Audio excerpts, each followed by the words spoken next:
de commencer comme d'habitude. Donc, rendons grâce à Dieu et puis on va commencer. Prions.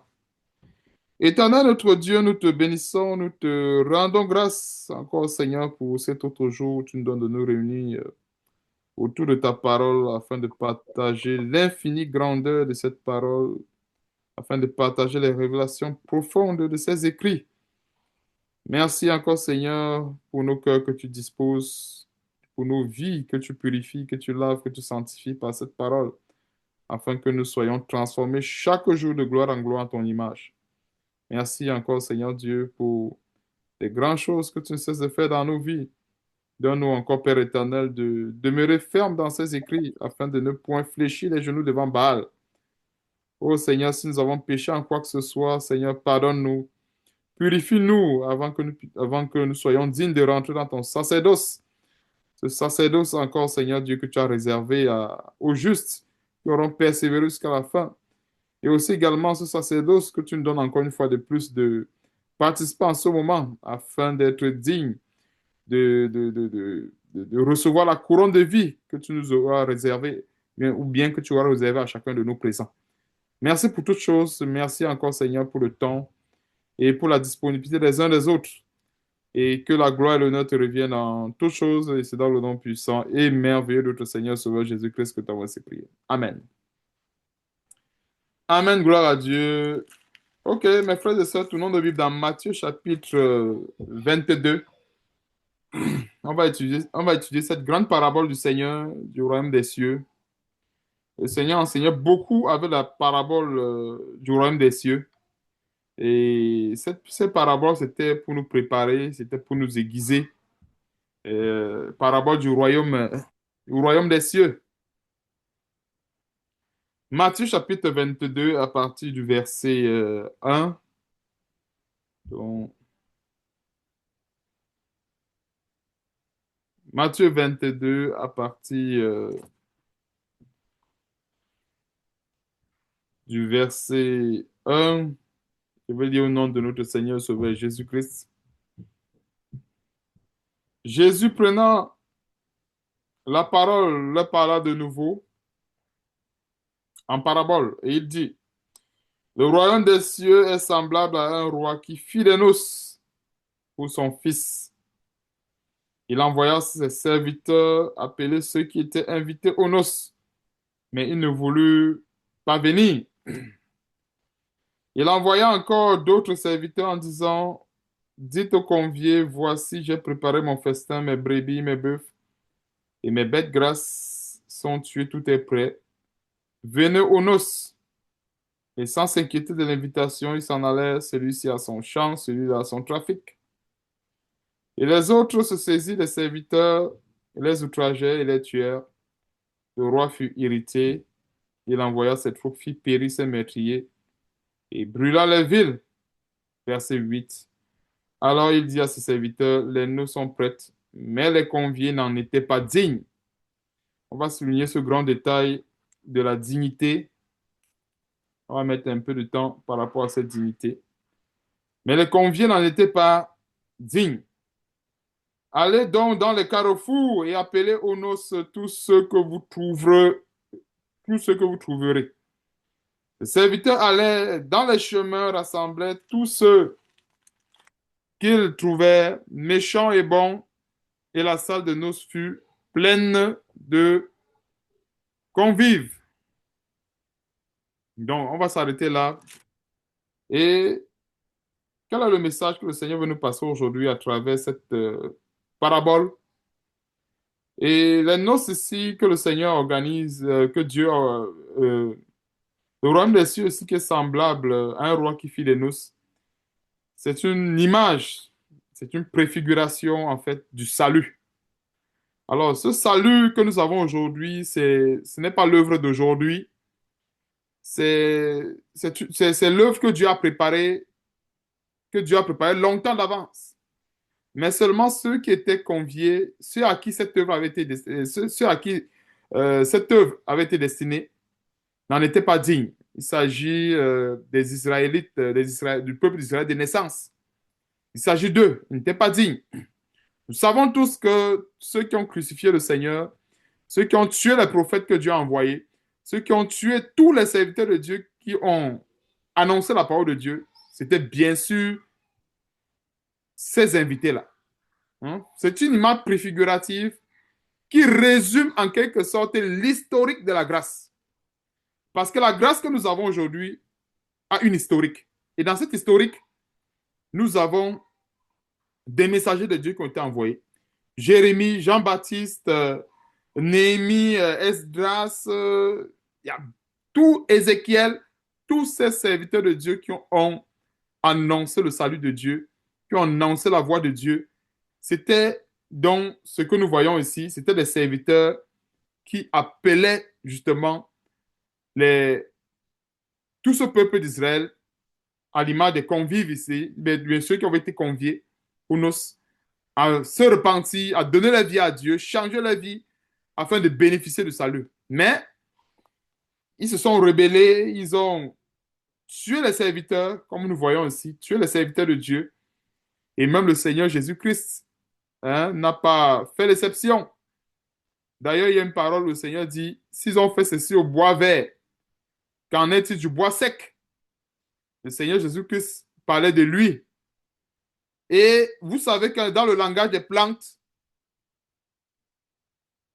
la couleur verte, la verdure, c'est le symbole de la vie. Nous voyons un peu. Donc, quand le Seigneur dit le bois vert, c'est ce bois-là en qui il y a la vie. Mais il parlait de lui. Donc, quand il dit, s'ils ont fait ceci au bois vert, qu'en est-il du bois sec? Le bois sec, c'est le bois, en fait, où il n'y a pas de vie. Mais le Seigneur, nous tous, nous devant le Seigneur, nous sommes le bois sec. Je ne sais pas si vous voyez un peu. Nous sommes bois vert à cause du Seigneur. Il faut qu'on comprenne un peu la différence. Donc, nous devant le Seigneur, nous sommes le bois sec et c'est lui qui est le bois vert. Parce qu'en fait, c'est en le Seigneur qui a la vie. Ce n'est pas en nous. Nous comprenons un peu. Ce n'est pas en nous qui a la vie, c'est dans le Seigneur qui a la vie. Et la vie que nous avons, c'est une vie que c'est le Seigneur qui nous communique. Donc, c'est lui qui est le bois vert et nous, le bois sec. Donc, le symbole de la vie, si toutes ces personnes qui ont été invitées aux noces, ils ont eu le culot de crucifier le bois vert, à plus forte raison, le bois sec que nous sommes. Et comme je dis le bois sec, c'est par rapport au Seigneur. C'est par rapport à notre Seigneur Sauveur Jésus-Christ que nous sommes bois sec et il est bois vert. Et c'est pour nous montrer à quel point ce peuple d'Israël, ce peuple d'antan, ils étaient méchants. Vous voyez un peu, ils étaient méchants. Ils ont toujours méprisé la grâce. Méprisé la grâce, méprisé le salut de Dieu. Mais aujourd'hui, la porte des lâches reste ouverte.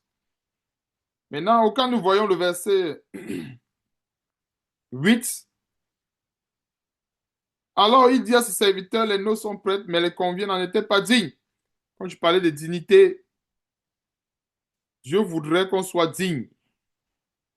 C'est quelque chose d'important. Nous devons être dignes. Et la dignité, ça fait appel à... C'est quelque chose... En fait, dans la dignité, nous voyons beaucoup de choses. Nous voyons beaucoup de choses dans la dignité, notamment la diligence, l'humilité, la persévérance. Il y a beaucoup de choses dans la dignité. Pour être digne, selon le Seigneur, nous devons remplir beaucoup de choses. On peut être digne selon les hommes, mais on n'est pas digne selon le Seigneur. Vraiment que Dieu nous donne d'être digne selon sa volonté. Et dis ça pourquoi? Parce qu'on va dire que telle personne est digne, mais il y a toujours une référence à cela. On peut être digne aux yeux des hommes, mais on n'est pas digne aux yeux du Seigneur. Donc, c'est mieux de s'efforcer à améliorer cette dignité-là selon le Seigneur. Je précise bien selon le Seigneur. Parce que comme j'explique encore une fois de plus, on peut être digne selon les hommes. Les hommes peuvent nous trouver dignes, mais selon le Seigneur, on n'est pas assez digne. Vous voyez un peu. Donc, la dignité selon le Seigneur, ça fait appel à beaucoup de choses, beaucoup d'éléments. Donc, c'est un détail de la parole de Dieu qui est très profond. C'est pour ça que Nous devons souligner cela, souligner ce côté des dignes. Mais les conviés n'en étaient pas dignes. Ça veut dire certainement, ils avaient des côtés positifs, mais en somme, tout ce qu'ils avaient de positif et de négatif n'a pas convergé vers cette dignité que le Seigneur recherchait. C'est pour cela que nous devons nous améliorer, rechercher ce que j'appelle la perfection constante dans la parole de Dieu pour être digne de mériter ce que Dieu aura prévu pour nous, ou bien pour être digne de mériter en fait le salut à venir. Verset 9. Allez donc dans les carrefours et appelez aux noces tous ceux que vous trouverez. Et c'est ici en fait que le carrefour, que le chemin de la grâce est ouvert. Parce que la grâce là en fait, c'est le fait que Dieu a appelé tous ceux qui n'étaient pas son peuple, mais il les a appelés dans la maison de Dieu. Et ces gens-là sont devenus, comme nous, peuple de Dieu. Parce qu'aujourd'hui, nous sommes le peuple de Dieu. Mais avant, ce n'était pas possible. Vous voyez un peu, nous qui sommes le peuple de Dieu aujourd'hui, ce n'était pas possible avant. Il fallait appartenir à il fallait être de la tribu d'Israël. Il fallait appartenir à cette tribu d'Israël pour faire partie du peuple de Dieu. Alors, nous voyons que Dieu a placé un standard, qu'est-ce que je dois dire? Un standard égal pour tout le monde. Vous voyez un peu. Et quand je parle d'un standard égal pour tout le monde, c'est que Dieu voudrait que celui qui arrive à la fin, que celui-là ait mérité. Que ça ne soit pas du genre, euh, il appartenait à la tribu d'Israël, c'est pour cela qu'il a hérité du salut. Non. Dieu a voulu mettre tout le monde au même pied d'égalité. Et en fait, dans le plan de Dieu, il était question pour Dieu, dans le plan initial, d'associer euh, la génétique ou bien la généalogie au mérite. Je ne sais pas si vous comprenez un peu. Quand je parle de la génétique, ça parle des gènes. La généalogie, c'est-à-dire tous ceux de la tribu d'Israël. Il fallait associer les deux là. Et aujourd'hui, cela n'a pas été dissocié de la règle. Parce qu'aujourd'hui, quand on parle du peuple d'Israël, c'est nous. Ce qui est bien avec Dieu, c'est que euh, les plans de Dieu, eh bien les voies de Dieu sont insondables. Et Dieu, comment dirais-je, les mots manquaient pour... En fait, Dieu a cette qualité-là de... Voilà, merci Seigneur. Dieu a cette qualité-là de transformer les fleuves en désert et le désert en fleuve. Et je crois qu'il y a même ça dans les prophéties. Il a cette propriété, en fait, il a ce pouvoir. C'est-à-dire quoi? Là où il y a le désert, Dieu peut, en un claquement de doigts, transformer un lieu désert en un fleuve. Comme Dieu peut aussi également faire le contraire. Ceci, ça fait partie, ceci, ça résume en quelque sorte l'historique de la grâce. Pourquoi? Parce que quand on rentre dans l'historique de la grâce, comme je disais encore une fois de plus, dans le plan initial de Dieu, c'était d'arrimer deux choses, la généalogie ou la génétique du peuple d'Israël et de l'autre côté, le mérite. Parce que, vous savez, Dieu aime son peuple, mais Dieu aime encore plus un peuple qui obéit à sa parole. Si nous voyons un peu, quand il dit que Dieu aime son peuple, je fais allusion ici à, à l'appartenance.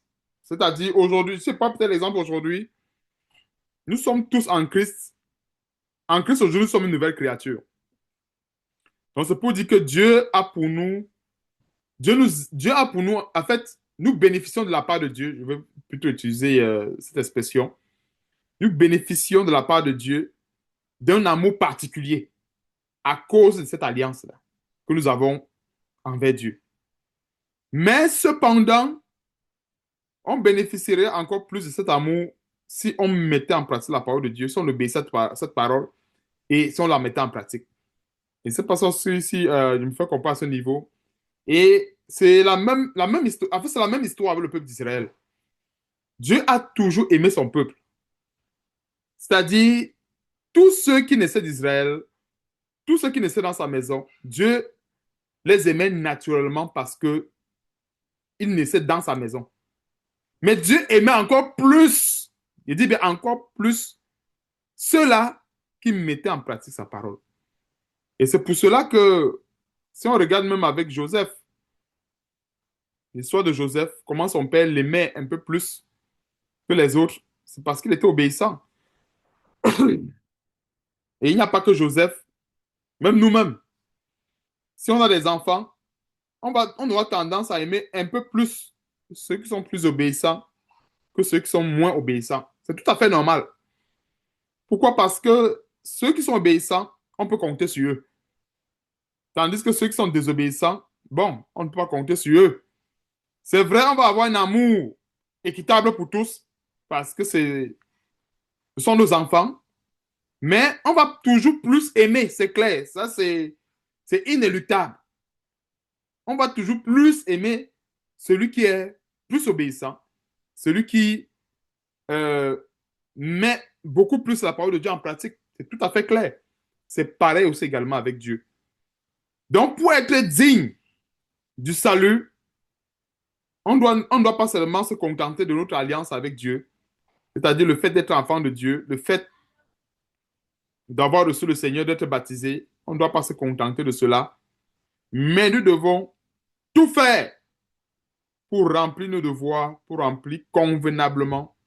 Je précise convenablement parce que on peut remplir nos tâches, mais on ne les remplit pas convenablement.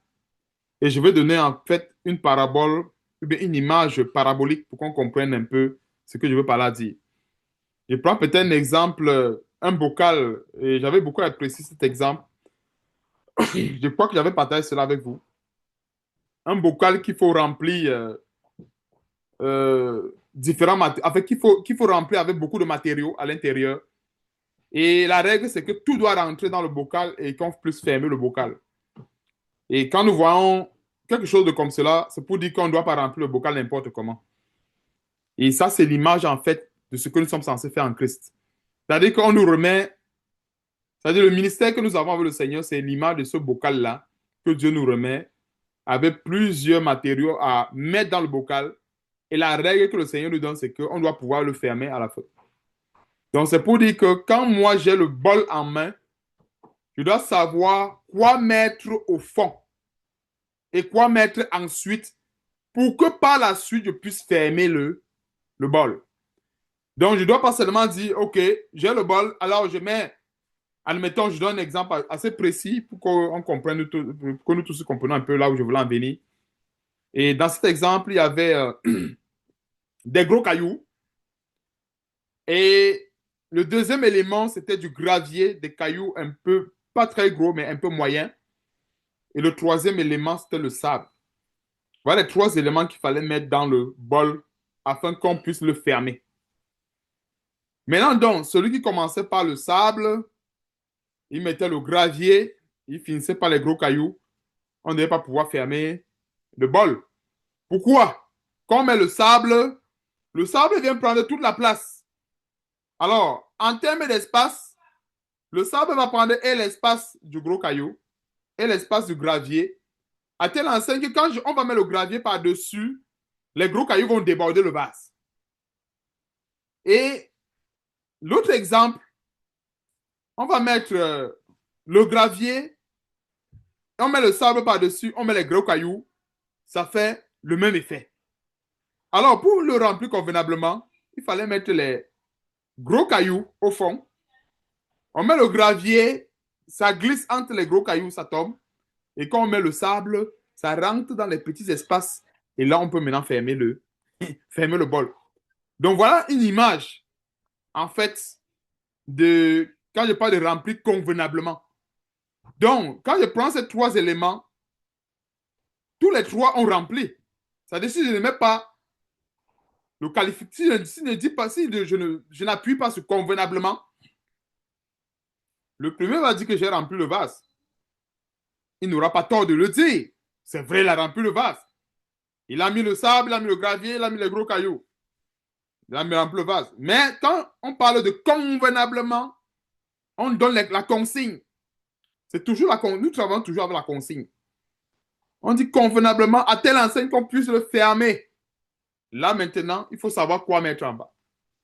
Et les gros cailloux, ça représente la fondation, le fondement de l'évangile. C'est ça qui représente les gros cailloux. Et après, par la suite, on met le gravier. C'est toujours la parole de Dieu, mais qui vient ensuite. Et maintenant, par la suite, on met le sable. Là, le sable a cette propriété où ça glisse un peu partout. Ça glisse, ça prend un peu. En fait, l'espace qu'aura laissé et les gros cailloux et les petits cailloux, le sable va aller occuper cet espace-là et on va pouvoir fermer le bol. Donc, c'est une très grande image par rapport à remplir convenablement nos ministères. Donc, c'est très important de comprendre ce détail. Nous devons savoir quoi mettre avant, ensuite et après. Et même selon le Seigneur. Il y a les choses des fois qu'on a besoin de comprendre en partant dans la foi. Je dis ça pourquoi? Parce que je veux prendre peut-être un exemple, encore une fois de plus, concrètement parlant dans la vraie vie du chrétien. Admettons que nous sommes dans un village où il y a beaucoup de sorciers. Et ça, c'est notre entourage. Hein. Ça dit que le chrétien, je prends l'environnement d'un chrétien qui est dans un village où il y a beaucoup de sorciers. On prêche l'évangile à ce chrétien-là. Euh, c'est clair qu'en général, la plupart des gens, quand ils prêchent l'évangile, il y a d'autres qui m'attellent tout sur le fait que non, donne ta vie à Christ, viens, convertis-toi. Tu n'auras plus de problème avec la sorcellerie, oh, tu seras plus que vainqueur, et ainsi de suite, ainsi de suite. OK, c'est c'est très souvent dangereux qu'on ne rentre pas dans l'aspect des gros cailloux. Alors, les gros cailloux, en fait, c'est quoi? C'est la fondation de la vie de cette personne. C'est-à-dire, on rentre dans la fondation de sa vie. Quel est l'élément, ou bien quels sont les éléments qui peuvent t'empêcher, ou bien qui peuvent poser un obstacle majeur à ta véritable conversion?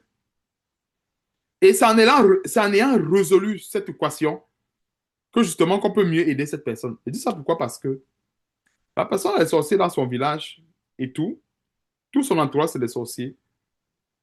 Alors que cette personne a des gros problèmes dans la, quand je parle de gros problèmes, c'est elle a encore, c'est-à-dire il y a beaucoup de choses qui prennent encore beaucoup d'espace dans sa vie. Ça peut être, ça peut être les boîtes de nuit, ça peut être la cigarette, ça peut être l'insoumission au mari, ça peut être la rébellion, ça peut être la colère, ça peut être, bref, tous ces éléments-là qui pourront être incompatibles à sa vraie conversion. Je précise la vraie conversion. Si on ne n'aide pas la personne à enlever ces éléments, elle va faire une pseudo-conversion et plus tard, elle sera surprise que elle est convertie, certes, mais elle est encore doublement attaquée. Si nous voyons un peu, pourquoi doublement attaquée? Parce que Satan a toujours les ficelles dans la vie de cette personne. Satan sait que tant qu'elle aura telle chose dans sa vie, la porte sera toujours ouverte. C'est pour ça que le dépouillement intervient. Quand nous nous dépouillons, c'est question d'enlever tout ce qui est incompatible à la foi. Et quand nous avons enlevé toutes ces incompatibilités, là maintenant, on peut poser les bases, la fondation sans crainte, en étant sûr qu'il n'y a rien qui va venir ressoulever cela. Vous voyez un peu. Donc voilà un peu l'exemple par rapport au gros caillou. Donc si on ne s'attaque pas à tous ces éléments, à toutes ces incompatibilités, la personne risquera de faire une conversion de façade. La personne va soi-disant se convertir au Seigneur, mais elle ne sait pas que, bon, tous ces faits, tous ces artifices de beauté auxquels je suis encore attaché, ça va être des portes, en fait, des portes que je vais ouvrir plus tard et que les mêmes sorciers que je voulais fuir vont profiter de cela pour m'attaquer. Or, si on amène la personne à se débarrasser de toutes ces choses, je dirais que le travail est même déjà accompli à 50%. 50%, un bon 50% est accompli. À tel enseigne que quand la personne se convertit réellement au Seigneur, la, la grâce de Dieu tombera dans la vie de cette personne et elle sera effectivement plus que vainqueur parce qu'il n'y aura aucune ficelle où Satan pourra s'accrocher pour entrer dans sa vie. Donc voilà un peu les petits éléments qu'on parle de remplir convenablement un ministère, remplir convenablement une tâche. C'est parce que même dans une conversion, il y a des éléments sur lesquels on doit commencer.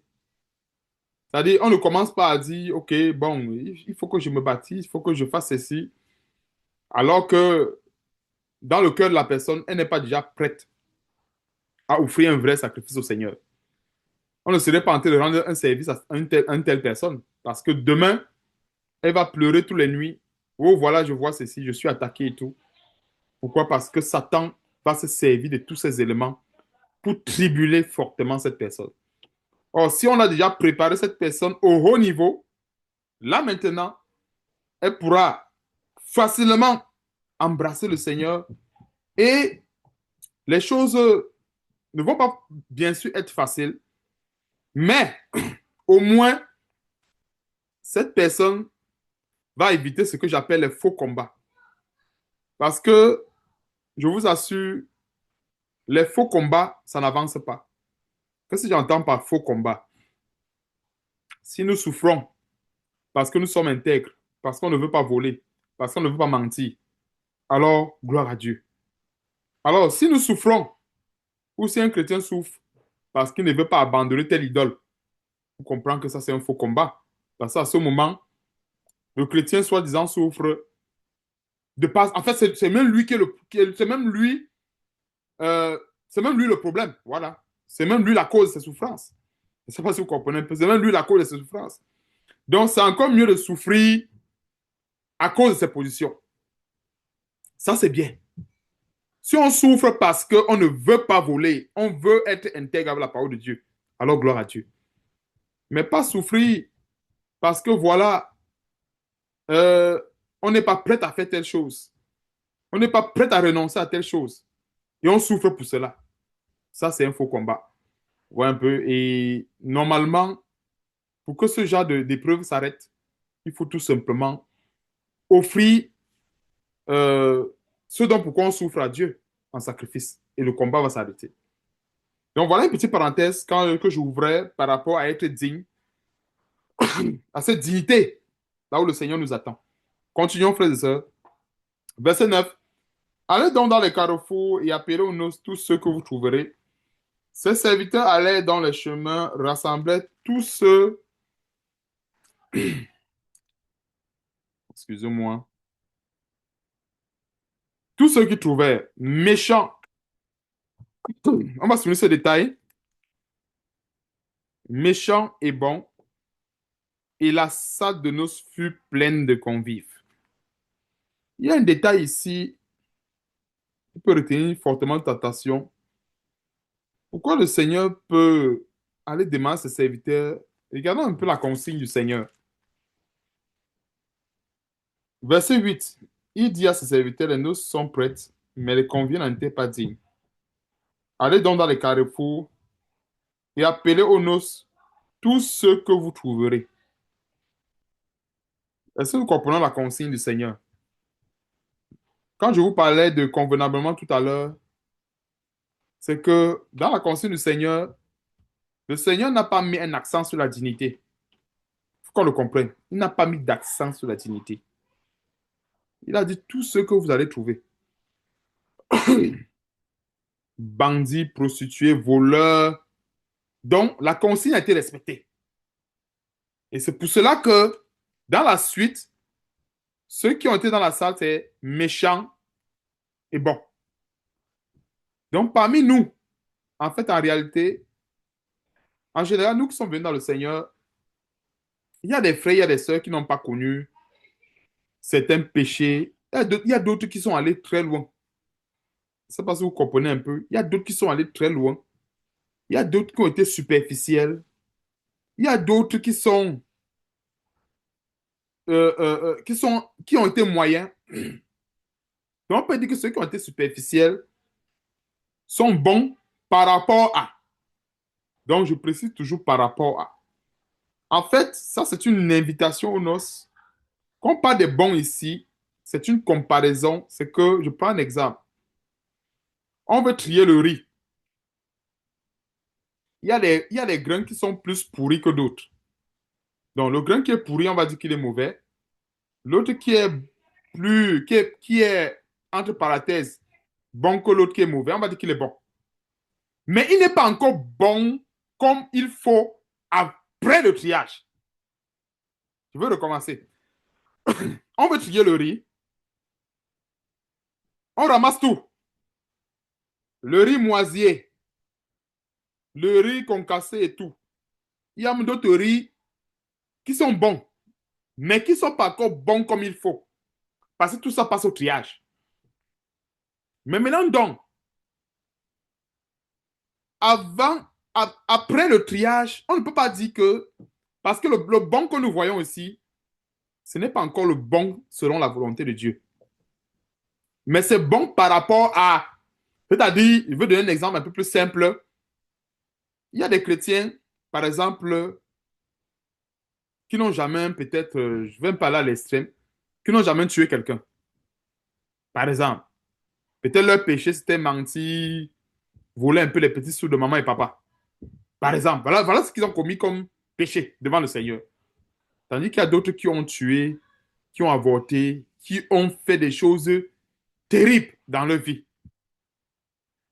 Mais en les prenant, celui-là qui a seulement volé quelques sous, par rapport à l'autre qui a eu à commettre des meurtres, tuer des gens, égorger des personnes et tout, il est bon par rapport à lui. Mais pour qu'il soit d'une bonté selon la volonté de Dieu, il faut qu'il soit maintenant digne. C'est là qu'il faut associer la dignité. Donc, quand le Seigneur dit qu'il trouvait méchant et bon, ce n'est pas encore, vous comprenez un peu, ce n'est pas encore le bon là, avec la dignité là. C'est que on a pris un menteur et on a pris un braqueur. Bon, le menteur, peut-être de temps en temps, il ment pour sauver sa peau. Il est bon par rapport au braqueur. Tu vois un peu, je dis bien par rapport au braqueur là, que non seulement il ment, mais il tue encore. Il est bon par rapport à lui, mais il n'est pas encore, c'est-à-dire, cette bonté selon le Seigneur, cette bonté qui accompagne la dignité, ces personnes n'ont pas encore cela. Raison pour laquelle ils sont invités. Et on va comprendre pourquoi est-ce que je m'attelle sur ces détails par la suite. Continuons. Méchant et bon, et la salle de noces fut pleine de convives. Le roi entra pour voir ceux qui étaient à table, et il aperçut un homme qui n'avait pas revêtu un habit de noces. Il lui dit, mon ami, comment es-tu entré ici sans avoir un habit de noces? Cet homme eut la bouche fermée. Alors le roi dit au serviteur, liez-lui les pieds et les mains et jetez-le dans les ténèbres du dehors où il y aura les pleurs et des grincements de dents, car il y a beaucoup d'appelés, mais peu d'élus. Alors, on peut se dire de manière charnelle que certainement celui qui n'avait pas l'habit de noces, il était peut-être parmi les méchants. Non, détrompons-nous. On peut être surpris même qu'il était même peut-être parmi les bons. Oui. Et que vous dites oui, peut-être. Je dis ça pourquoi? Parce que la plupart du temps, même le Seigneur Jésus-Christ a démontré, à celui qu'on pardonne beaucoup, qu'est-ce qu'il fait? Il l'aime beaucoup. Donc, si on remarque bien, celui-là qui n'avait pas l'habit de noces, la probabilité qu'il soit parmi les bons, elle est plus élevée. Je parle en termes de probabilité. La Bible ne mentionne pas, vois un peu, ça c'est si un peu, la Bible ne mentionne pas clairement qu'il sortait de là. Mais je fais ce qu'on appelle une déduction logique par rapport aux Écritures et même par rapport à ce que la parole de Dieu dit. C'est clair que sur cette parole, comme le Seigneur Jésus a dit, La femme prostituée qui est venue pleurer, laver les pieds du Seigneur avec les larmes, essuyer, essuyer, essuyer, essuyer. Le Seigneur dit, à celui qu'on pardonne beaucoup, il aime aussi comment? Beaucoup. C'est clair. Donc, il y avait les méchants et les bons. Mais il y avait un homme qui n'avait pas d'habit de noces. C'est pour cela que, avec le Seigneur, quand nous rentrons dans la maison de Dieu, ce qui importe pour nous, c'est quoi? C'est l'habit de noces. Ce n'est pas le fait que, parce qu'il y a des gens qui vont dire, ah, bon, heureusement pour moi, je n'ai jamais braqué dans ma vie. Il y a même d'autres qui vont dire, je parle peut-être pour les femmes qui n'ont jamais connu d'homme. Ah, peut-être, bon, je n'ai jamais connu d'homme dans ma vie, ce qui n'est que une bonne chose. On ne peut qu'encourager cela. Mais ce n'est pas cette virginité-là que le Seigneur recherche. Et après ça, on va faire un petit crochet avec la parabole des 10 vierges pour qu'on comprenne ça en profondeur. Parce que la virginité charnelle, elle est bonne. On ne peut pas, comme on le dit, on ne peut pas dire que le bon est mauvais. Le bon est bon et le bon sera toujours bon. Mais ce qui est meilleur selon le Seigneur, c'est la virginité spirituelle. C'est-à-dire être vierge de tout péché. Vous comprenez un peu la différence, c'est la virginité charnelle qui est limitée à la chair et la virginité spirituelle qui est plus profonde que celle qui est charnelle. Donc, quand nous voyons la parabole des 10 vierges, et on va y aller dans quelques instants pour faire un peu le rapprochement direct, on va comprendre que plus tard, les vierges, bien sûr qu'elles étaient vierges, c'est une bonne qualité, mais elles ont été folles quelque part parce qu'elles ont négligé ce détail de la virginité spirituelle qu'il fallait toujours veiller jusqu'à la fin. Et ne pas dire, OK, de toutes les façons, je suis vierge, je n'ai jamais connu d'homme, bon, ça va, c'est tout, c'est bon. Non, parce qu'il y avait des méchants, il y avait des bons dans la salle, et le Seigneur a trouvé un homme. Il dit bien que la parole de Dieu ne précise pas que le un homme là était parmi les bons qu'on a pris dans la rue ou parmi les mauvais. Mais comme il dit, quand nous examinons point par point avec la parole de Dieu, avec beaucoup de bon sens, la probabilité de ce un homme, peut-être une bonne probabilité qu'il était parmi les bons. Parce qu'en général, ceux qui ont été terriblement méchants, l'expérience a montré que quand ils se convertissent en réalité, je ne parle pas de fausse conversion. Parce que je parle quand il parle de conversion, il y a conversion et conversion. Quand quelqu'un est vraiment converti, qu'il a décidé de faire demi-tour au péché, qu'il a fait tout genre de choses. On a le cas de qui dans la parole de Dieu? Saul qui est devenu Paul, l'apôtre Paul. L'apôtre Paul a fait des choses terribles. On a un exemple. Il a gardé la foi, il a persévéré jusqu'à la fin. L'apôtre Paul, on a des écrits qui le prouvent. Il n'a pas été bon comme certains. Bon, ok, l'apôtre Paul a fait des choses terribles, mais c'est lui que Dieu a choisi. Ça nous voyons un peu. Alors, il a beaucoup mis ce point d'honneur là dans la virginité spirituelle et non celle qui est charnelle. C'est ça qui l'a sauvé. C'est ça qui l'a permis de garder la foi.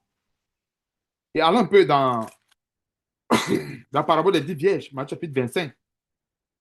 On va prendre un petit détail.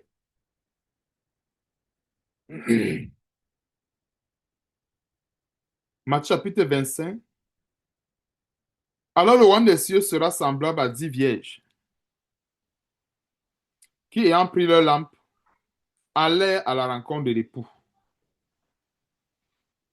5 d'entre elles étaient folles et 5 sages. Les folles, en prenant leur lampe, ne prirent point d'huile avec elles. Est-ce que nous voyons la folie de ces vierges? Et ça, c'est l'image de certains chrétiens aujourd'hui. Oh, je pense que, bon, ici, là, je n'ai plus besoin du Seigneur. L'huile, là, c'est quoi? C'est le Saint-Esprit. C'est le symbole de la connaissance de la parole de Dieu. Cette révélation de cette parole qu'on a besoin en permanence pour alimenter nos lampes. On a besoin de ça en permanence pour alimenter nos lampes. Il y a d'autres qui vont dire, bon, je pense que j'ai assez renouvelé mon intelligence et que je n'ai plus besoin de me nourrir de la parole de Dieu. Mais ça, c'est la folie. C'est ça la folie de ces vierges. Est-ce que le fait d'avoir abandonné l'alcool, d'avoir abandonné la vie des débauches, est-ce que c'est mauvais? C'est bien. Mais ce qu'avec le Seigneur, ce n'est pas le statu quo, mais c'est une eau qui coule en permanence. Alors la folie des vierges était ici.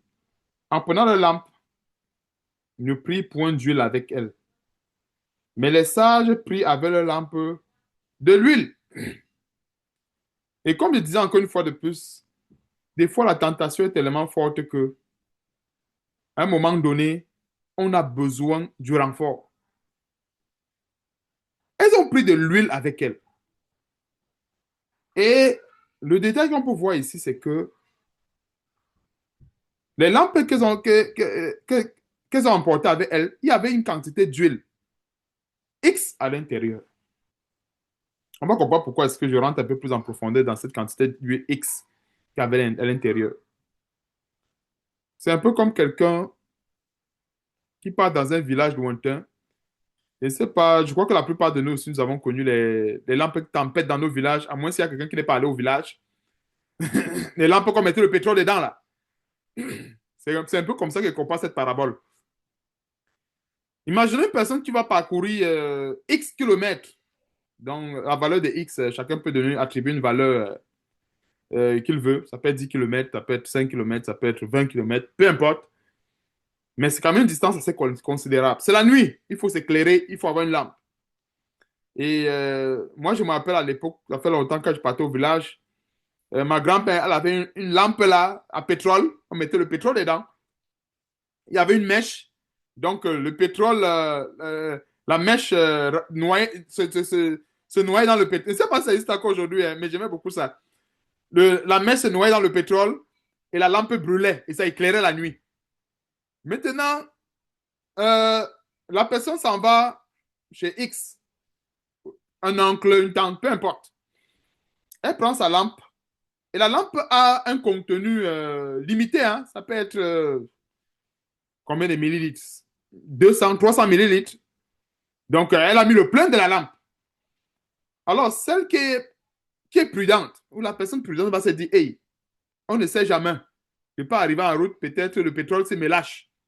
Je veux prendre un pétrole de secours pour que si je vois déjà que ma lampe va s'éteindre, ou ça s'éteint, je remplis le pétrole dedans, j'allume et je continue. Celui qui est fou va dire, non, je pense que ça va arriver. Je pense que ça va arriver. Elle va partir avec sa lampe allumée.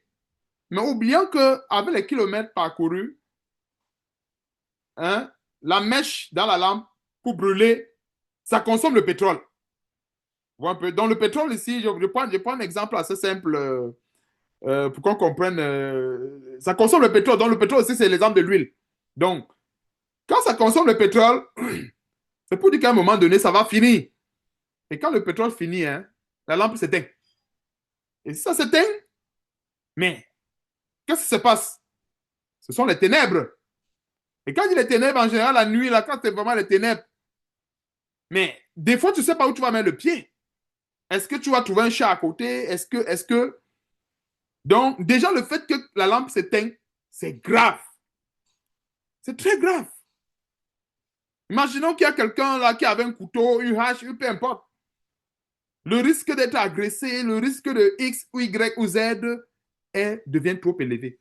C'est pareil comme ça avec la foi. Alors que si la personne avait de l'huile dans sa lampe, et en général, j'avais remarqué un détail, quand la lampe là voulait s'éteindre, ça faisait souvent un peu un jar là. Je ne sais pas si vous voyez un peu. Ça lance un peu un signal. Hein, ça commence à faire un peu comme ça. Bou, bou, bou, bou, bou, bou, bou. Tu sais, il n'y a que le pétrole en train de finir. Tu remets le pétrole. Donc, en fait, avec la foi, c'est ça. C'est qu'à un moment donné, dans la parole de Dieu, le fait qu'on renouvelle constamment l'intelligence, ça nous permet de garder cette huile dans nos lampes, spirituellement parlant. À tel enseigne que On peut traverser une épreuve qui nous consomme assez d'huile. Assez d'huile. Parce que les épreuves là que vous voyez, ça nous consomme de l'huile. Ou un peu, ça consomme de l'huile, spirituellement parlant. C'est pour cela que quand nous sommes dans les épreuves, la meilleure façon de recharger nos lampes, c'est de rentrer dans la parole de Dieu, rechercher la solution sur la parole de Dieu. C'est comme ça qu'on est en train de recharger la lampe. Et en général, quand nous sommes dans des épreuves difficiles et qu'on recherche les solutions par nous-mêmes, qu'est-ce qui se passe? Ce qui se passe spirituellement parlant, c'est que nous consommons terriblement de l'huile. Parce que l'huile là, c'est en Dieu. L'huile là, c'est quand nous empruntons une solution, mais c'est quand nous choisissons, disons, c'est quand nous nous soumettons à la parole de Dieu, nous avons l'huile. Donc, quand nous avons une difficulté et qu'on commence à réfléchir par nous-mêmes, à ce moment, l'huile qu'il y a dans la lampe commence à se vider. Et ça peut arriver. Ce sont les choses qui peuvent arriver. Il y a des fois, il y a des gens, il y a des chrétiens qui sont peut-être égarés pendant 2 heures de temps. Après, ils se sont rendus compte que, hey, je me suis égaré. Ah, il faut que je me repente, que je demande pardon à Dieu parce que je viens de m'égarer pendant 2 heures de temps. Nous pensons, qu'est-ce qui s'est passé pendant ces 2 heures de temps que le chrétien s'est égaré? Il a perdu beaucoup d'huile dans sa lampe. Pendant qu'il s'est égaré pendant 2 heures de temps. Celui qui s'est égaré pendant une journée, imaginons la quantité d'huile, figurativement parlant, qu'il a perdu. Donc, en allant se repentir et changer, revenir sur la voie de la vérité, c'est à ce moment que Dieu remet encore l'huile. Vous voyez un peu. À ce moment, il remet encore l'huile. Mais si le chrétien, à ce moment, s'entête, il continue dans la voie de la rébellion, il va se retrouver à un moment donné où il n'y a plus d'huile dans sa lampe. Parce qu'il va se dire que, bon, ici, là, je pense que c'est... Non, je crois que je suis OK, je crois que je suis à l'aise. Non, tu es pas OK. C'est dire la mort comme ça, là. Parce que le chrétien doit toujours veiller sur cette lampe-là. C'est pour ça qu'il y a le moindre péché, la repentance est le moyen par lequel nous pouvons encore aller vers Dieu pour qu'il remplisse encore l'huile dans la lampe. Ne soyons pas comme ces vierges folles que pour elles, elles pensent que non. Je pense qu'à ce niveau, il n'y a plus besoin de me repentir. Hein. Je pense qu'à ce niveau, si j'ai beaucoup d'huile dans ma lampe, donc s'il y a quelqu'un qui péché, je crois que, bon, Dieu va me comprendre parce que j'ai fait beaucoup de choses pour Dieu. J'ai beaucoup d'aimer pour Dieu. J'ai beaucoup s'aimer pour Dieu. Je crois que Dieu va comprendre. Non. C'est vrai que quand nous posons des bonnes actions, quand nous faisons des bonnes œuvres pour Dieu, ça nous apporte de l'huile. Mais en même temps, quand le chrétien pêche, l'huile diminue. L'huile diminue. Pareil, le péché vient consommer toute cette huile-là. Et le seul moyen pour que Dieu puisse remplir encore cette huile, c'est se repentir, aller devant Dieu, faire demi-tour. Dieu va continuer à remplir l'huile dans la lampe. Ainsi de suite, ainsi de suite. Donc, les sages qui ont pris avec leur lampe, qui ont pris leur lampe de l'huile dans les vases, ça c'est l'image des chrétiens qui veillent constamment sur leur voie. C'est ça, prendre de l'huile avec soi pour son voyage. Parce que nous sommes en train de faire un voyage. Et le voyage que nous faisons, là, nous avons besoin de l'huile pour le voyage. Comme je vous disais là, la distance à parcourir, c'est une distance X. Et cette distance X, là, c'est Dieu qui connaît. Le chrétien ne va pas dire que non, j'ai assez d'huile dans ma lampe, je crois qu'avec ça, je vais arriver. Non, il ne connaît pas la distance qu'il a à parcourir. Dieu connaît la distance qu'il a à parcourir. Il peut arriver au milieu de la route, la lampe s'éteint, c'est fini. Si la lampe s'éteint, c'est fini. C'est fini. Il va continuer comment? Alors que si la personne avait pris de l'huile dans sa lampe, avait pris de l'huile et la personne et la lampe en même temps, que quand la lampe va s'éteindre, la personne recharge de l'huile et continue. Et ainsi de suite, et ainsi de suite, et ainsi de suite, jusqu'à ce qu'elle va arriver à la destination finale. Donc voilà un peu la différence entre la virginité charnelle et la virginité spirituelle. Pourquoi est-ce que j'ai ouvert cette parenthèse à Matthieu chapitre 25? C'était question d'expliquer encore en profondeur le détail de ces noces-là Le serviteur qui allait chercher les méchants et les bons. Vous voyez un peu? Et parmi les chrétiens, il y a, soit des, il y a des chrétiens, hommes comme femmes, qui n'ont jamais. Il y a des hommes qui n'ont peut-être jamais. Certains, ils ne sont pas peut-être nombreux, qui n'ont jamais connu de femmes. C'est une bonne chose. Il y a d'autres qui n'ont jamais connu. Il y a les femmes qui n'ont jamais connu d'hommes. C'est une bonne chose. Mais ce n'est pas ça qui donne le salut. Pas ça. Ce n'est pas ça. C'est une bonne chose de continuer à préserver son corps, de continuer à préserver son corps pour la femme pour son mari, le mari pour sa femme. Mais c'est excellent de prendre de l'huile pour justement faire ce voyage-là. Pourquoi? Parce que en nous-mêmes, nous n'avons rien. En nous-mêmes, nous n'avons rien. On peut avoir une petite réserve. Mais la petite réserve-là va nous permettre à peine de faire 1 kilomètre. Mais après, il n'y aura plus de réserve. Et la lampe va s'éteindre. Et le danger, c'est quand la lampe s'éteint au milieu des ténèbres. Oh là là, ce n'est pas souhaitable. Ce n'est pas souhaitable. La lampe d'un chrétien qui s'éteint au milieu des ténèbres, c'est la mort. Que ça va faire comment? Avancer, il ne peut pas. Reculer, il ne peut pas. Aller à gauche, il ne peut pas. Aller à droite, il ne peut pas. Au milieu des ténèbres. C'est pour cela que c'est important d'agir comme des vierges sages en prenant de l'huile afin d'éviter que cette lampe s'éteigne au milieu des ténèbres. Et quand ça s'éteint au milieu des ténèbres, qu'est-ce qu'il faut faire? Il faut crier ici, crier à droite. Des fois, même, c'est difficile pour se déplacer. Si on peut voir d'autres, les sages, on leur demande de l'huile. S'il vous plaît, aidez-nous avec votre huile parce qu'on n'a plus d'huile. Elle m'a dit que non. La quantité qu'on a pris, on a tenu compte du voyage. Si on vous donne là, qu'est-ce qui va se passer? Nous, on ne va pas courir le risque d'avoir une lampe qui s'éteint au milieu des ténèbres. Vous voyez un peu. Donc, c'est chacun. Ça ne veut pas dire que chez les chrétiens, il n'y a pas d'entraide, mais comprenons que dans cette parabole, euh, nous sommes dans en fait, le chemin de la vie que nous avons emprunté. Nous devons être conscients de certains détails. Vous voyez un peu, nous devons être conscients de certains détails. Parce qu'en fait, l'huile, là, ça vient de Dieu.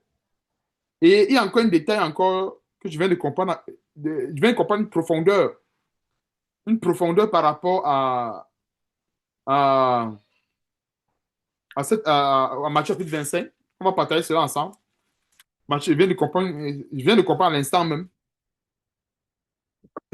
Matthieu chapitre 25, on va voir ce détail rapidement. C'est le verset 8. Les folles disent aux sages, donnez-nous de votre huile, car nos lampes s'éteignent. Il y a une profondeur ici, c'est que l'huile, c'est l'image du Saint-Esprit et de l'onction pareillement. En fait, dans, dans ce verset, c'est que l'onction que nous avons besoin ne doit pas venir de X ou de Y, mais ça doit venir de qui? De Jésus-Christ. 1 Jean chapitre 2, verset 20. Voilà la profondeur qu'il vient de comprendre dans le verset 8. Pourquoi est-ce que... Parce qu'on pouvait se dire... Dis ça pourquoi? Parce que, charnellement parlant, on peut se dire qu'elles étaient mauvaises. Non. Leur action là, ce qu'elles ont fait est justifié dans 1 Jean chapitre 2, verset 20. On va y aller. Voilà pourquoi elles ont agi ainsi. C'est justifié dans 1 Jean. Je venais de comprendre ça à l'instant. 1 Jean chapitre 2, que je viens de partager cette révélation avec vous. 1 Jean chapitre 2, verset 20. Pour vous, vous avez reçu l'onction de qui? De qui? De la part de celui qui est saint. Et vous avez tous la connaissance. Voici la raison principale pour laquelle ces vierges sages ne pouvaient pas donner de leur huile aux folles. C'était contraire à la volonté de Dieu. Cette huile-là, qui est la révélation de l'onction, doit venir uniquement du Seigneur. Il dit ça pourquoi? Parce que, charnellement parlant, on peut penser que peut-être c'est mauvaise. Hein? Elle pouvait donner un peu, ça pouvait...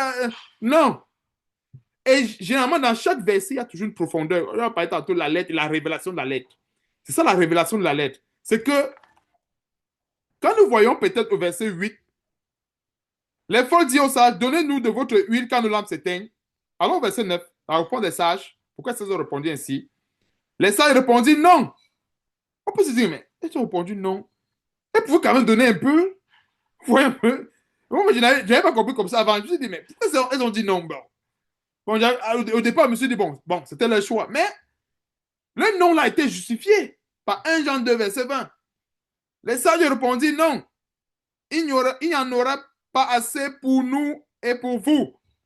Allez plutôt chez ceux qui en vendent et achetez-en pour vous. Autrement dit, allez chez le Seigneur. Selon 1 Jean chapitre 2 au verset 20.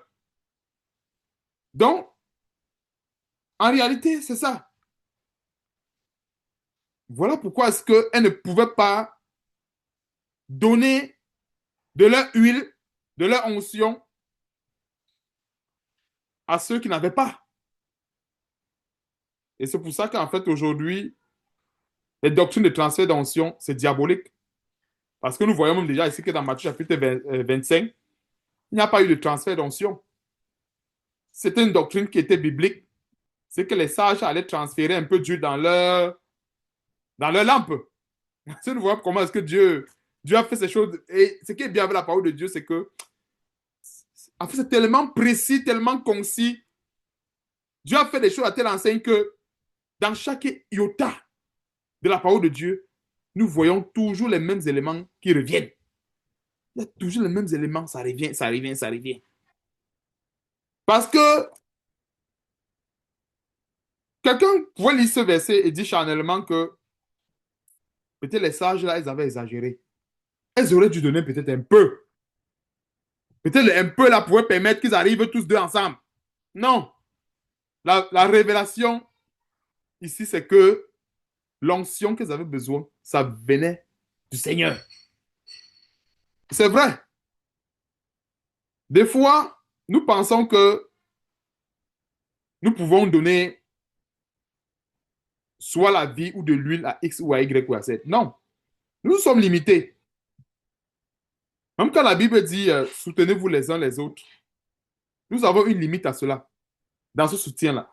Okay. Le soutien que nous sommes appelés à apporter les uns les autres et le soutien du Seigneur lui-même, ce n'est pas la même chose. Le chrétien, entre nous, on peut prier les uns pour les autres. Mais si quelqu'un est en communion rompue avec Dieu, qu'est-ce qu'il faut faire? La personne, il faut qu'il aille devant le Seigneur. On peut l'aider dans la mesure où on va t'aider à aller vers le Seigneur. C'est-à-dire, on ne va pas, admettons, je prends quelqu'un qui est en communion rompue avec le Seigneur, il a besoin du pain. Ce serait un péché de donner le pain à cette personne. Je ne sais pas si comprend un peu. Je parle d'une personne. Parce qu'en fait, ce n'est pas mélanger une personne qui est en parfaite communion et à celui qui est en communion rompue. Ce n'est pas la même chose. Celui qui est en communion parfaite avec le Seigneur, s'il a besoin du pain, on lui donne le pain. Je parle de celui qui est en communion rompue avec le Seigneur. Ça veut dire que il est sous la malédiction de Dieu, il est sous la colère de Dieu. Si nous donnons le pain à cette personne, nous prenons aussi également une partie de cette malédiction. Et ce que je vous dis, c'est une révélation. C'est ça. Nous prenons aussi une partie. Que Dieu nous fasse grâce. Si nous soutenons une personne qui est dans la malédiction, non seulement nous participons à cette malédiction, mais nous prenons aussi également une partie. Sans le savoir. C'est pour ça que nous ne devons pas agir selon la chair, mais selon l'esprit, selon la volonté de Dieu. Mais on peut aider la personne à aller arranger sa communion avec Dieu. On peut dire non, ici, vraiment, va réparer ton problème avec Dieu. Là, quand ton problème sera réparé avec Dieu, là, maintenant, on pourra aller ensemble, tu pourrais te donner le pain. Là, présentement, si Dieu t'a refusé le pain, ce n'est pas moi qui vais te donner le pain. Hein. Je ne suis pas plus bon que Dieu. Dieu est le seul bon. Donc, si Dieu a refusé le pain à quelqu'un, ne donnons pas le pain à cette personne. Ça peut paraître méchant selon la chair, mais selon l'esprit, ce que vous dites là, c'est sérieux. Pourquoi? Parce que Dieu reste et demeure bon. L'homme est mauvais. Et en général, il y a des gens qui pensent que nous, on devient maintenant des dieux. Il y a des gens qui ne vont pas se préoccuper d'avoir une vie saine avec Dieu, d'avoir une communion saine avec Dieu, mais ils vont se préoccuper d'avoir une communion avec les frères, avec les gens. Non. Nous devons plutôt aider les gens, nous aider à avoir une communion saine avec Dieu. C'est encore mieux d'avoir la paix avec Dieu et d'avoir les problèmes avec les hommes que d'avoir la paix avec les hommes et les problèmes avec Dieu. Donc, c'est encore mieux d'aider un frère qui est en communion rompue avec Dieu, d'aller vers Dieu chercher la communion, d'aller chercher la paix, au lieu de se substituer à Dieu. C'est-à-dire, au lieu de chercher à prendre la place de Dieu dans la vie de ce frère. Parce que si Dieu a refusé de prendre à quelqu'un, ce n'est pas à X ou à Y d'aller de le prendre. Ça, c'est en fait, en quelque sorte, se substituer, le terme le plus exact, ça, c'est se substituer à Dieu. Et c'est un péché terrible, très grave. Au même titre que celui qui va abhorrer quasiment un titre de révérend. C'est très grave. Parce que la personne veut se substituer à Dieu. Parce que Dieu reste le pourvoyeur de nos besoins. Dieu pourvoit à tous nos besoins. Donc nous devons veiller à ce que nous donnons ou ce que nous offrons soit dans ce cadre-là. Parce qu'on ne se substitue pas à Dieu. Donc voilà une parenthèse que Dieu a voulu que j'ouvre. Je ne sais pas pourquoi Dieu a voulu que j'ouvre cela. Et je crois que le message est passé. Dieu soit loué. Et voilà un peu comment est-ce que nous devons veiller avec la parole de Dieu pour persévérer, garder la dignité, garder la foi jusqu'à la fin. Et on a vu tous ces détails avec les vierges folles, les vierges sages et tout. C'est pour nous aider, pour nous donner assez d'outils, assez d'instruments pour persévérer jusqu'à la fin. Maintenant, on va terminer ici. Verset 12. Il lui dit, mon ami, comment es-tu entré ici sans avoir un habit de noces? L'habit de noces, ce sont les bonnes œuvres. Donc, comme je disais encore une fois de plus, être bon selon les hommes et être bon selon Dieu, ce n'est pas pareil. Nous devons rechercher ces habits de noces qui est l'image des bonnes œuvres. Cet homme eut la bouche fermée. Alors le roi dit au serviteur, liez-lui les pieds et les mains et jetez-le dans les ténèbres du dehors où il y aura les pleurs et les grincements de dents. Car il y a beaucoup d'appelés, mais peu d'élus. Et ici, en fait, tous ces gens-là, tous ces élus qui vont participer à la table de noces, pour dire, en fait, quand il y a beaucoup d'appelés, peu d'élus, c'est que au niveau de l'appel, Dieu n'a pas mis, on a vu que Dieu n'a mis aucun critère. Hein. Dieu a dit appelez ceux que vous trouverez. Mais à la fin, Dieu veut les habits de noces. Donc, il y a des gens qui pensent que, comme ils ont été appelés bandits, ils pensent que le Seigneur va venir les chercher en étant toujours bandits. Non. Ceux qui ont été appelés bandits doivent tout faire pour se débarrasser du germe, du banditisme, pour que quand le Seigneur revienne, il trouve une nouvelle créature. Y compris ceux ou celles qui ont été appelés prostituées. Ne doit pas dire que non, Dieu m'a aimé prostituée. Je crois que je dois rester comme ça parce que Dieu m'a aimé comme ça. Non. Il m'a aimé prostituée. Nous tous, on était prostitués d'une manière ou d'une autre. Dieu nous a accueillis comme ça. Pas pour qu'on demeure dans cet état, mais pour que on puisse changer. Et ça n'est pas confondre avec ce verset. Il y a un verset où ça peut créer l'amalgame dans l'esprit de certains chrétiens. Je vais dans 1 Corinthiens chapitre 7. Il ne faut pas que ce verset crée de l'amalgame. C'est un dernier détail que je tiens à soulever. Je dis ça pourquoi? Parce que quand nous lisons la parole de Dieu, nous devons toujours garder le fondement actif dans notre intelligence. Donc, je vais lire ça rapidement. C'est quoi? C'est 1 Corinthiens, chapitre 7. Ça, c'est quand l'apôtre Paul parlait de la circoncision. Il a dit, verset 20, 1 Corinthiens 7, verset 20, que chacun demeure dans l'état où il était lorsqu'il a été appelé.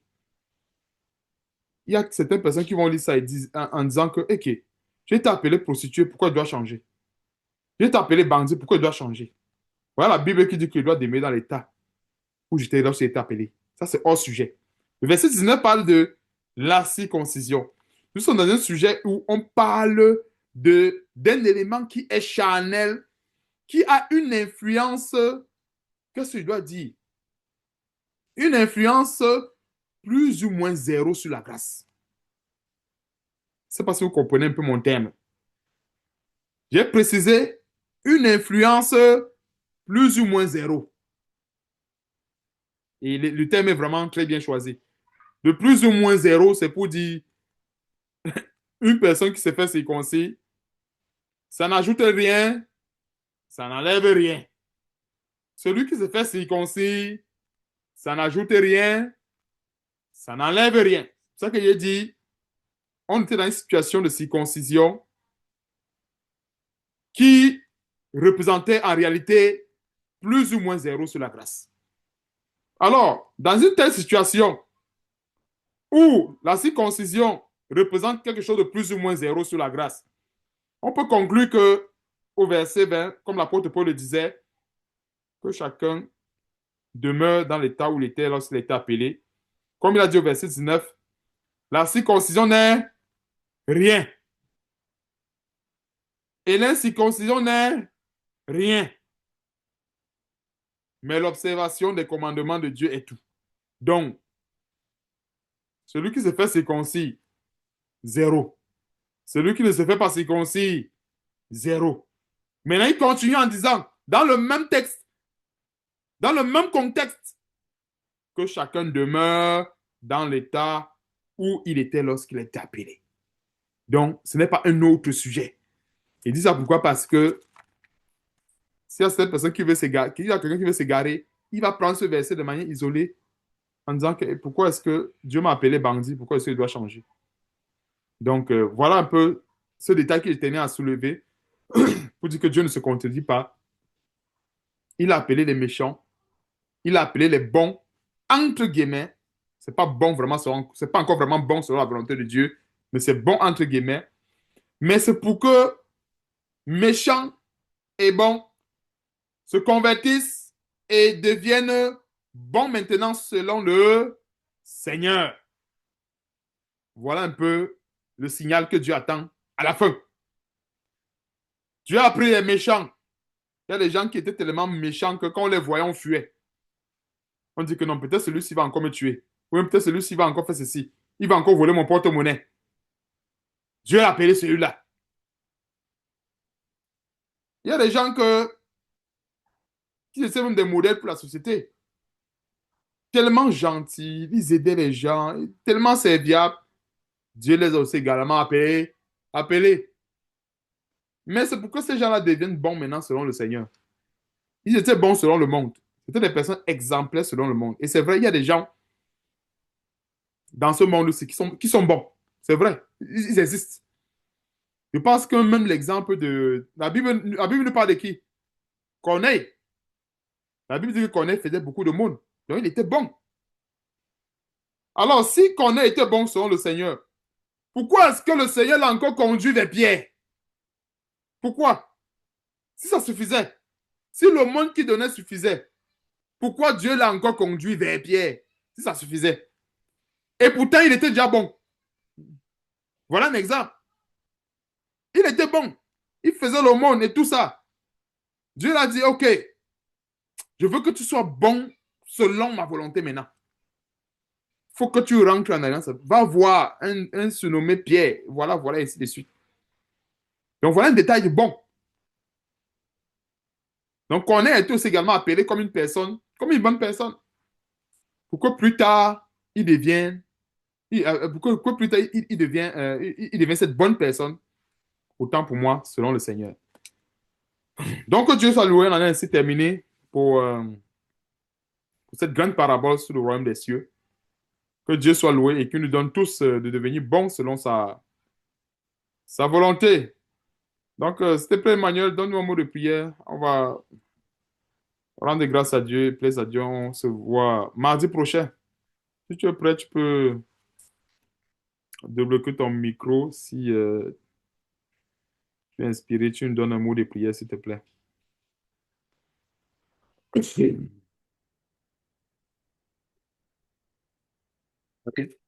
Prions Dieu. Éternel Dieu, tu es bon, tu es agréable, tu es parfait.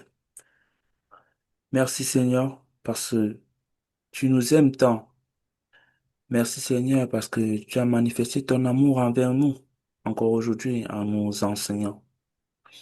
Merci Seigneur parce que tu nous conduis chaque jour dans nos vies. Merci même pour les petits détails que tu as accomplis dans nos vies, le pain quotidien, la santé, un toit sur lequel nous pouvons nous reposer, des vêtements pour recouvrir nos corps. Merci Seigneur parce que tu nous permets de nous déplacer dans ce monde qui devient de plus en plus dangereux, de sortir et de revenir. Cela peut sembler être normal, mais nous savons Seigneur que dans certains pays, c'est un luxe. Mais Seigneur, tu veilles et tu permets aussi que nous puissions avoir la possibilité de vivre notre foi librement, que nous ne soyons pas déjà au niveau où, voilà, le fait de tenir une Bible peut nous conduire en prison. Merci pour toutes ces nombreuses grâces que tu nous accordes. Éternel Dieu, nous voulons te supplier que tu puisses nous aider dans cette marche qui n'est pas facile. Facile n'est pas facile selon le monde, mais qui selon toi est facile, Seigneur. Pour ceux-là qui t'aiment et pour ceux-là qui veulent faire ta volonté, elle est facile. Seigneur Dieu, nous voulons te supplier que tu nous aides à toujours être attirés de jour en jour vers toi. Seigneur Dieu, donne-nous de développer l'amour entre nous, frères et sœurs, et donne-nous de développer la haine pour le péché. Car Seigneur, tu ne peux délivrer quelqu'un d'une chose dont il n'irait pas. Seigneur Dieu, fortifie notre foi. Donne-nous d'être des modèles pour ceux-là qui nous entourent. Donne-nous d'être des témoignages vivants pour notre entourage. Fortifie notre foi, ô Père. Guéris toute forme de maladie, toute forme d'infimité qui peut être parmi nous. Et par-dessus tout, Seigneur, guéris-nous spirituellement. Donne-nous de pouvoir voir toutes les failles qui sont encore dans nos vies par lesquelles l'ennemi peut passer pour nous faire du mal, pour rendre caduque notre conversion. Mais Seigneur, donne-nous, Père, de pouvoir débloquer toutes ces portes-là, de pouvoir les fermer et d'être entièrement dévoués à toi. Nous te confions le reste de la semaine, nous te confions de vie, nous te confions, Seigneur, tous nos projets. C'est par le seul mérite de ton Fils Jésus-Christ que nous t'avons prié. Amen. Amen, amen, amen. Gloire à Dieu, frères et sœurs. Ok, on va se dire plaise à Dieu la semaine prochaine, mardi prochain, par la grâce de Dieu. Si nous sommes toujours encore en vie ou si notre Seigneur Jésus-Christ n'est pas encore revenu.